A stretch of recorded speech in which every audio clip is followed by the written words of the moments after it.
talking wide receiver contracts, and we talked about this yesterday briefly. I think the Eagles exercised a fifth-year option on Devontae Smith and gave him a 3-year extension worth $75 million, 51 of which is guaranteed. And then you've got some guys who are holding out of these voluntary camps that are going on now. Justin Jefferson, CeeDee Lamb, Jamar Chase is going to be in line for a new deal.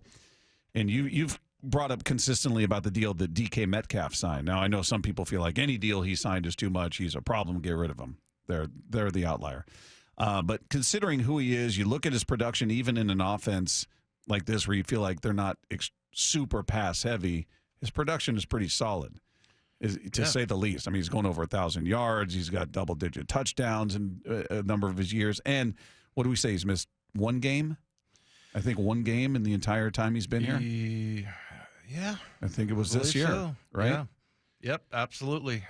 He's been fantastic. And, yeah, I think it was and he missed one start. Yeah, he did. He missed one game this last year. So, and the other thing is you look at his targets, it went 100 the first year, 129, 129 in 20 and 21. Then it went to 141, and then last year it went down to 119. And that was my biggest complaint. Now, he still got 1,100 yards, 8 touchdowns, but there were so many times where I'm up in the booth and I'm looking at him one-on-one. There's no safety over the top. Just throw it up to him. Why are we not trusting DK?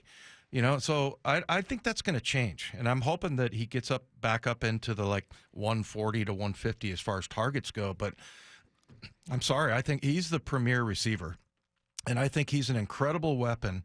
I think also that there was a lot of frustration last year because they didn't do that, because I watched him a lot, through the binoculars and everything, and there was maybe a little bit of bad body language, but didn't hear any complaints, didn't hear him bitching about anything or any of that. So I feel like that has been something that he's been very good about, and that makes him not a diva. I'm sorry.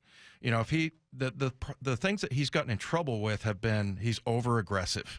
And he's one of those guys that little defensive backs, I just remember in pickup basketball games where if I was the big guy, there was going to be some guy that was going to come over and try to be physical with me. I'm going to be, and that's what happens with DK all the time. The little pissant corners, they come over there and they start, bothering him, and then they do get a reaction out of him, which he does need to fix that, but he's addressed that even.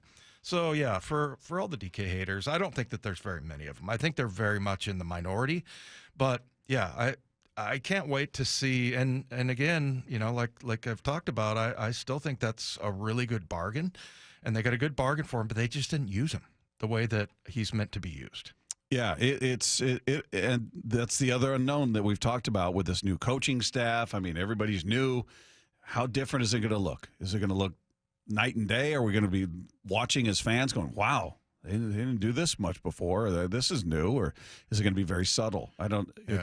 It's all a big mystery, Dave. We're going to unwrap that present, and I'm sure we'll get a taste of it during training camp. A small idea, but even in preseason games, we've talked about that incessantly. How vanilla it is, and they don't scheme for the opponent. So probably not until week 1 are we going to have any really clear idea of, all right, this is night and day, or it's kind of similar to what they were doing. Yeah. Well, and another thing I'd throw in there is that for a quarterback like Geno, you're probably going to get a penalty if, and even if you underthrow it. You see that a lot, and I don't think it's fair for the defense, but if you underthrow a ball and he's trying to get back through there to get the ball, apparently you have to yield.